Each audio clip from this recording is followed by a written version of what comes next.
We are learning how to reverse engineer atmospheric physics. By manipulating the exact moment a drop of water freezes or falls, we are attempting to manage the water security of entire regions and scrub the atmosphere of citywide pollution. To understand how this works, we have to look at how water behaves in the sky. In order for natural rain to form, water vapor can't just condense on its own. It needs a microscopic surface to grab onto, something called a condensation nucleus. Floating high in the atmosphere, microscopic impurities like dust, salt, or smoke act as these necessary nuclei. They function almost like magnets. Water vapor molecules are drawn inward, clinging to the particle until they merge into a single heavy droplet. Without those specific impurity particles floating around, the process stalls. Clouds can hold massive amounts of moisture, but if the air is too clean, the vapor molecules sail right past each other. The moisture remains trapped as a suspended cloud, unable to release a single drop of rain.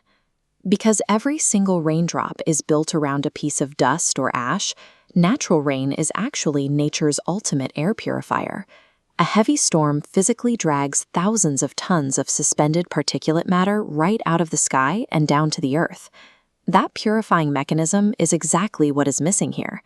Millions of people in New Delhi are choking on a toxic winter smog, breathing in hazardous concentrations of trapped PM 2.5 and PM 10 particles. A heavy rainstorm would wash all of this toxic smog away in a matter of hours. But Delhi's winter sky is notoriously, dangerously dry. To clear the air, India's Directorate General of Civil Aviation approved an ambitious plan to artificially trigger rainfall over the city. The logic of the experiment is straightforward.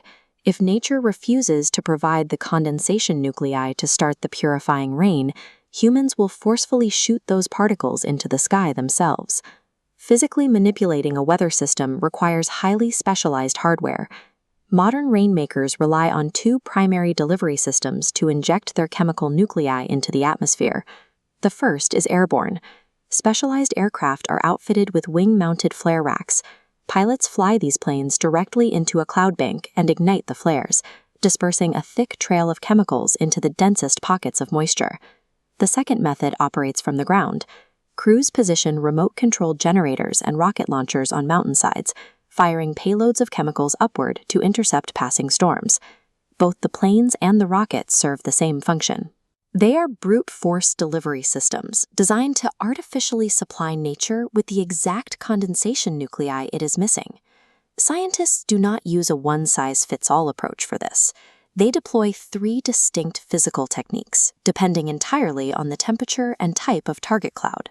For warm clouds, they use hygroscopic seeding.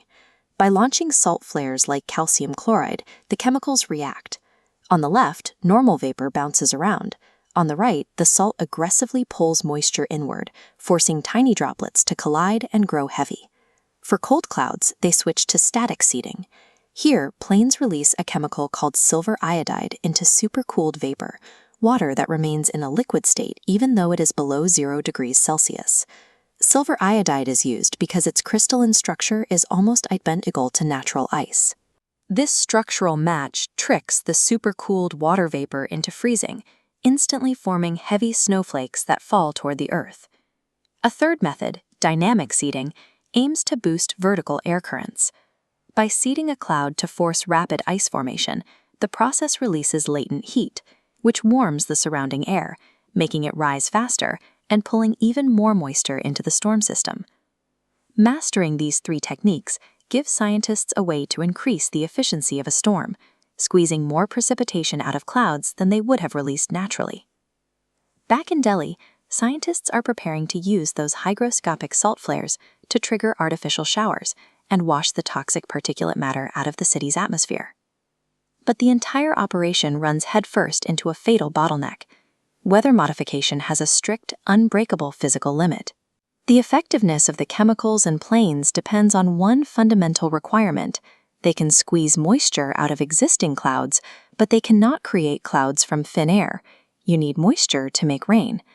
During peak winter smog, Delhi skies are typically highly stable and completely cloudless. Without a passing storm system to hold the moisture, all of that million-dollar seeding hardware sits useless on the tarmac. There are also secondary roadblocks. Critics point out that chemical agents like silver iodide can be toxic as they accumulate in local ecosystems, and the seeding chemicals themselves can act as greenhouse gases. We have successfully reverse-engineered the microscopic physics of a raindrop. We can fight droughts and scrub the smog out of cities, but we are not weather creators. If the skies are empty, our survival remains ultimately at the mercy of the atmosphere.